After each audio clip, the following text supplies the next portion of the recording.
ഇന്നത്തെ എൻ്റെ ഒരു ദിവസം തുടങ്ങുന്നത് തന്നെ ഈ ഒരു ഹോസ്പിറ്റലിൽ നിന്നാണ്. ഞാനൊരു കാർ കൊണ്ട് ഓട്ടം വന്നാണ് കേട്ടോ. അങ്ങനെ ഏത് ഹോസ്പിറ്റലിലോട്ടാണെന്നും ഇന്നത്തെ എൻ്റെ ഒരു ദിവസം എങ്ങനെയാണെന്നും നമുക്കിതിലൂടെ നോക്കാം.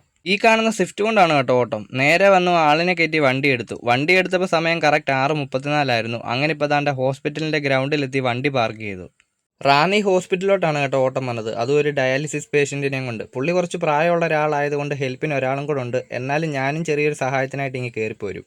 അങ്ങനെ മുകളിലേക്ക് കൊണ്ടുപോയ വീൽ ചെയർ ഇപ്പോൾ കൊണ്ട് ഞാൻ അങ്ങനെ താഴെ ഇട്ടു. തിരിച്ച് ഞാൻ തേണ്ട വണ്ടി കിടക്കുന്ന ഗ്രൗണ്ടിൽ വന്നു. ഇവിടെ വന്നപ്പോൾ കണ്ട ഒരു കാഴ്ചയാണ് കേട്ടോ ഇത്.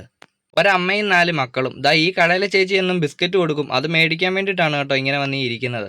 അതൊക്കെ കണ്ടു കഴിഞ്ഞ് അങ്ങനെ സമയം നോക്കിയപ്പോൾ 8:15. എനിക്കും നന്നായിട്ട് വിശക്കുന്നുണ്ട്. അങ്ങനെ താഴെയുള്ളൊരു ഹോട്ടലിൽ പോയിട്ട് ഇടിയപ്പവും വെജിറ്റബിൾ കറിയും പറഞ്ഞിപ്പോൾ അത് ഞാൻ അങ്ങനെ കഴിച്ചുകൊണ്ടിരിക്കുവാണേ. ഹോസ്പിറ്റലിലോട്ട് അങ്ങനെ മിക്കപ്പോഴും ഓട്ടം വരുന്നതുകൊണ്ട് അവിടെയുള്ള കുറേ പേരുമായിട്ട് നല്ല പരിചയമാണ് കേട്ടോ. അങ്ങനെ അവിടെയുള്ള നമ്മുടെ ഒരു കൂട്ടുകാരനാണിത്. ഞങ്ങളങ്ങനെ വണ്ടിക്കകത്തിരുന്ന് വെറുതെ സംസാരിച്ചുകൊണ്ടിരിക്കുമായിരുന്നു. അവൻ വന്നപ്പോൾ കുറച്ച് താമസിച്ചുകൊണ്ട് അവന് വണ്ടി ഇടാൻ സ്ഥലം കിട്ടിയില്ല. അങ്ങനെ ഫ്രണ്ടിൽ കിടന്നിരുന്ന ആ സെന്ന് പോയതുകൊണ്ട് അവനിപ്പോൾ അവൻ്റെ വണ്ടി എടുത്ത് അവിടെ ഇട്ടു.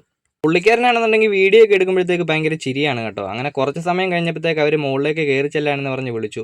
തിരിച്ചു വന്ന് വണ്ടിയും പാർക്ക് ചെയ്തു. എൻ്റെ ഇന്നത്തെ പരിപാടിയും കഴിഞ്ഞു. ഇപ്പോഴത്തെ ചൂട് കാരണം എന്തായാലും പോകുമ്പോൾ ഒരു ജ്യൂസും കൂടെ കുടിച്ചേക്കാമെന്ന് വിചാരിച്ചു. അങ്ങനെ ജ്യൂസും കൂടെ കുടിച്ചിട്ട് ഞാൻ നേരെ ഇനി വീട്ടിലോട്ട്. അപ്പോൾ വീഡിയോ ഇഷ്ടപ്പെട്ടാൽ ഒന്ന് സബ്സ്ക്രൈബ് ചെയ്യാനും ഒരു ലൈക്ക് അടിക്കാനും മറക്കല്ല്. അപ്പം നമുക്കിനി അടുത്ത വീഡിയോയിൽ കാണാം.